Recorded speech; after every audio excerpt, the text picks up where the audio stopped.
How can we show that God exists? Philosophers and theologians over the centuries have worked on that very question and have produced a series of arguments known as the cosmological arguments for God's existence. One of them was Thomas Aquinas. So we're going to learn today about the Thomistic cosmological argument. I'm joined by Christian scholar Dr. Travis Campbell to help us unpack this argument. Travis, what is the Thomistic cosmological argument? The Thomistic cosmological argument was developed by Thomas Aquinas in the 13th century. Thomas Aquinas was a Dominican monk who lived between the years 1224 and 1274. And he lived during a time when Aristotle's writings were being rediscovered. And what Thomas wanted to do more than anything is he wanted to take Augustinian theology and put it in the terms of Aristotle to show that Christianity was even more coherent as a worldview, given the insights of Aristotle, than Islam. And one of the arguments that Thomas utilized to show beginning students in theology that God exists is the version of the cosmological argument that Aristotle gave. So even though we call this Thomistic, it has its roots in the thinking of Aristotle. And the heart of the Thomistic metaphysic is a real distinction between existence and essence in all created or contingent reality. Now, Thomas did not believe that you could prove that the universe had a beginning. So what's interesting about his argument, and this is also true of Leibniz, is that his argument starts with the assumption that the universe has always been here. It's eternal. Now, did Thomas believe that the universe had a beginning? Of course he did, because he believed his Bible. The Bible tells us that in the beginning God created the heavens and the earth, and Thomas says we take that by faith. He was aware of the Kalam argument and offered criticisms of it. But he thought that this argument, given by Aristotle and sort of perfected by Christian and Muslim and Jewish philosophers over the centuries, was a definitive proof for the existence of God. And the argument goes like this. Contingent things undeniably exist. Whatever is contingent needs a cause for its current existence. There cannot be an infinite regress of contingent beings.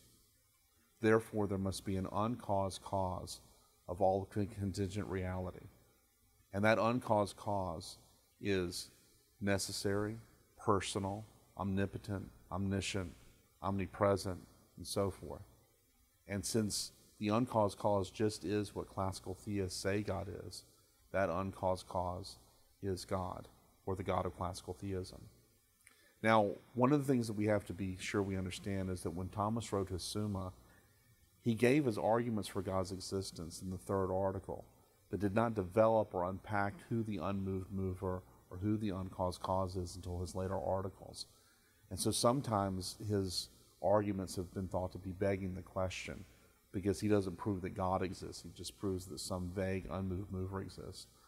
But modern writers like Robert Kuntz, Edward Feser, or even earlier theologians like Reginald Garrigou-Lagrange and the evangelical theologian and philosopher Norman Geisler have all offered versions of the contingency argument given by Thomas Aquinas and connected those lines of reasoning to the kinds of attributes that Christians think the uncaused cause has. So this really is a definitive proof for the existence of God as conceived by classical theists. So how persuasive then is this argument, generally speaking? It's generally poo-pooed in the academy, but I think it's done so because most philosophers who cover this argument, for example, I looked at the crash course video on Thomas Aquinas, or medieval philosophy, totally misunderstood the argument. In that video, the speaker thinks that Thomas is trying to prove that the universe began to exist. You see things are in motion. And so the idea is, well, what happened before that? And what happened before that? And what happened before that? You can't go back in time forever. Therefore, there must be a beginning. That's not what Thomas Aquinas is doing. He's looking at contingent things as they exist right now. I'm a contingent thing. You're a contingent thing. And you'll notice that we need a cause for our existence. For example, I need oxygen I need sunshine, I need community. There are all kinds of things that I'm dependent upon right now as I speak for my current existence. And the question is, can the current existence of contingent causes just go on forever without something uncaused holding them in being? And if you understand really what Thomas is trying to do with that argument, I think that the consensus of philosophy professors around the country who are just poo-pooing the argument, they may still not accept the argument, but they'll have a little bit harder time trying to get around it.